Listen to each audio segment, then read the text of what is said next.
이번 시간에는 자기소개서 도우미 프로젝트의 프롬프트 엔지니어링을 진행해 보겠습니다. 먼저 주피터 노트북을 열어주세요.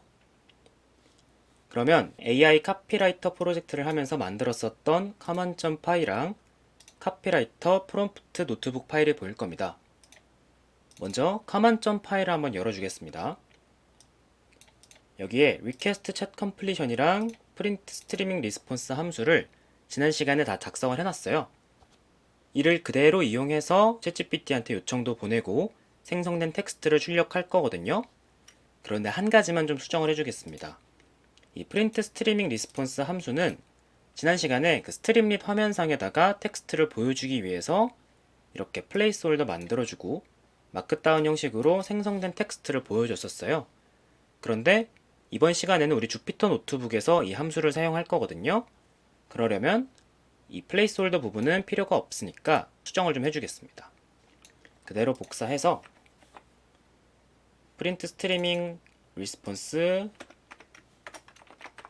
콘솔이라는 함수를 만들어 줄게요. 그 다음 스트림릿 화면에 출력하기 위해 필요했던 코드는 제거해 주겠습니다.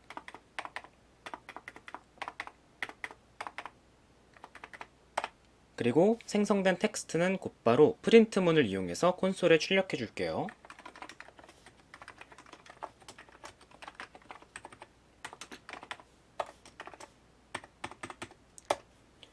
여기까지 하고 저장해 주겠습니다.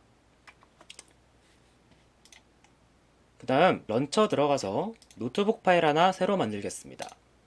그리고 이름을 좀 바꿔줄게요. resume helper prompt.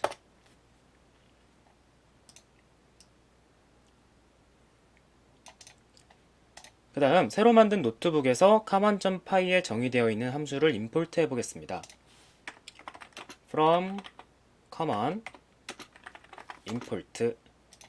그 다음 request chain completion 복사해서 붙여넣고 print streaming response console도 복사해서 붙여넣겠습니다. 잘 임포트가 됐죠? 그 다음 이 함수들을 이용해서 간단한 프롬프트를 만들고 챗GPT한테 요청을 보내볼게요. 프롬프트는 안녕하세요. 그 다음 리스폰스는 리퀘스트 챗 컴플리션의 프롬프트, 그리고 스트림은 true로 적용하겠습니다. 이렇게 받아온 리스폰스는 곧바로 출력해 줄게요.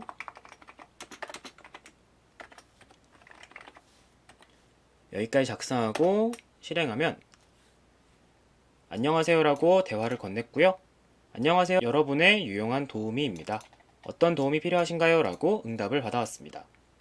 여기까지 한번 진행을 해보세요.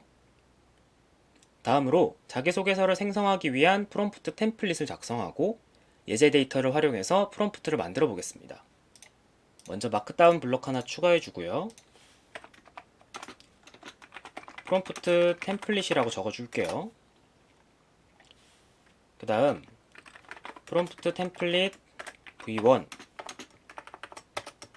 변수를 만들어주고 여기에 자기소개서를 작성하기 위한 지시사항과 파라미터를 넣어주면 되겠죠.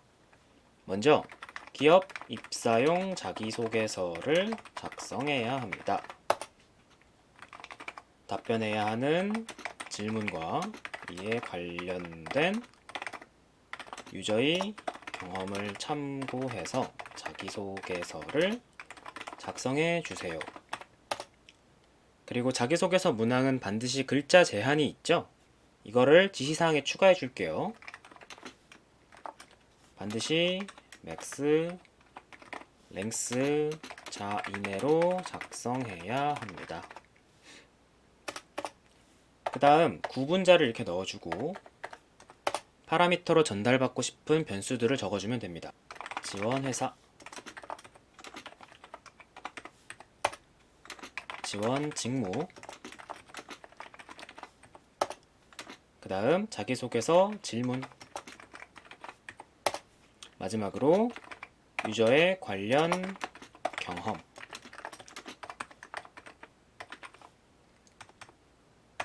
앞뒤에 불필요한 공백 제거하는 스트립 추가할게요. 자, 이제 템플릿 만들었고 프롬프트를 만들려면 이제 예시 데이터가 필요하겠죠? 미리 준비한 데이터를 복사해 올게요. 설명란에 올려드렸으니까 여러분들도 복사해서 붙여 넣어주시면 됩니다. 예제 데이터 만들어줬고 이제 템플릿과 예제 데이터를 합쳐서 프롬프트를 작성해 보겠습니다. 프롬프트는 프롬프트 템플릿 v1.format 컴퍼니는 example의 컴퍼니 이런 식으로 나머지도 작성해 줄게요.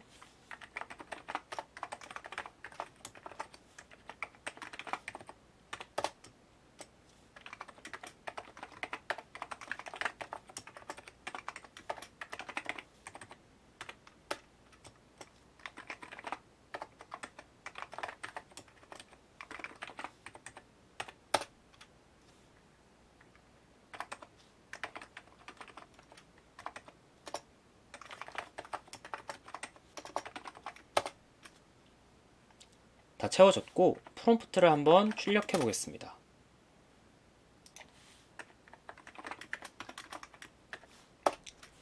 그러면 기업 입사용 자기소개서를 작성해야 됩니다. 시작해서 쭉쭉쭉 우리가 원하는 대로 프롬프트를 만들어 봤고요. 이제 요청을 보내봐야겠죠. 코드 그대로 복사를 해서 붙여넣고 요청을 보내보겠습니다.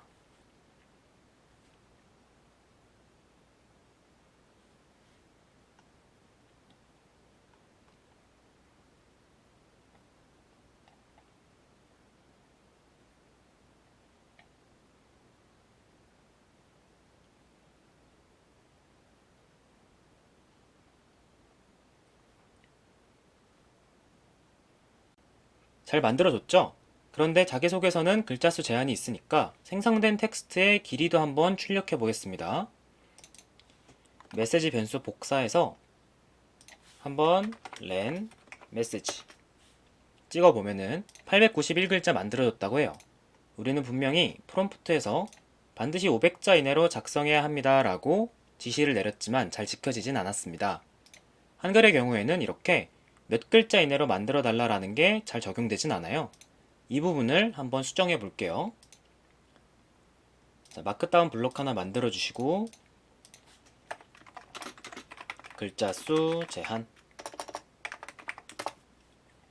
그 다음 프롬프트 템플릿 v1 코드 복사해 오겠습니다.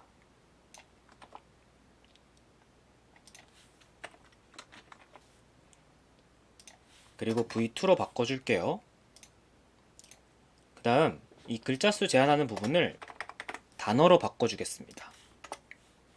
그리고 프롬프트 만들어주는 부분도 복사해서 붙여넣고요.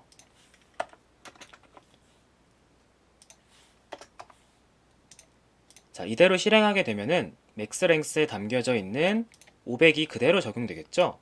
그러면 반드시 500단어 이내로 작성해야 됩니다 라고 들어가서 우리가 의도한 500글자보다 훨씬 긴 텍스트가 생성될 겁니다. 그래서 한 단어에 약 6글자라고 가정을 하고 6으로 나눈 숫자가 들어가도록 설정해 볼게요. 이렇게 만들어주고 프롬프트 프린트 한번 해보겠습니다. 그러면 쭉쭉 지시사항을 적어줬고 반드시 83단어 이내로 작성해야 됩니다 라고 지시가 바뀌었어요. 이 프롬프트로 텍스트를 새로 생성해 볼게요.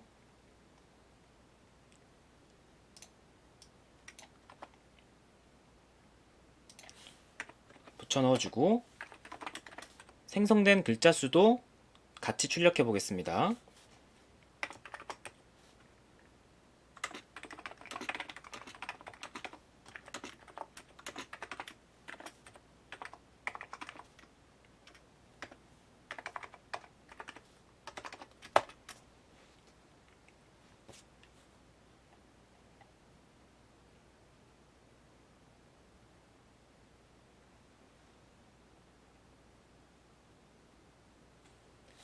네, 그러면 우리가 의도했었던 500글자에 훨씬 근접하게 텍스트를 생성된 걸 확인할 수 있습니다.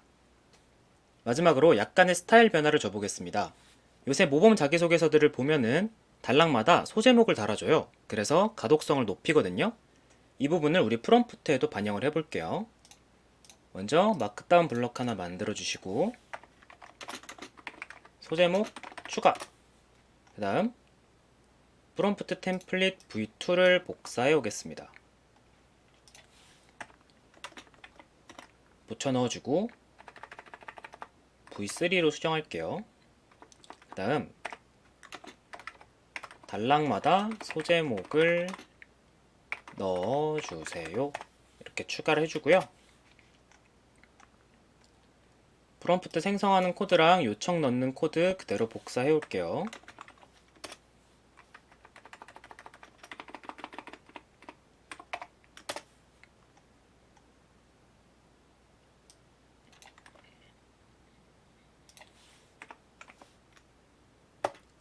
그리고 나서 텍스트 생성하고 소제목이 붙는지 한번 보겠습니다.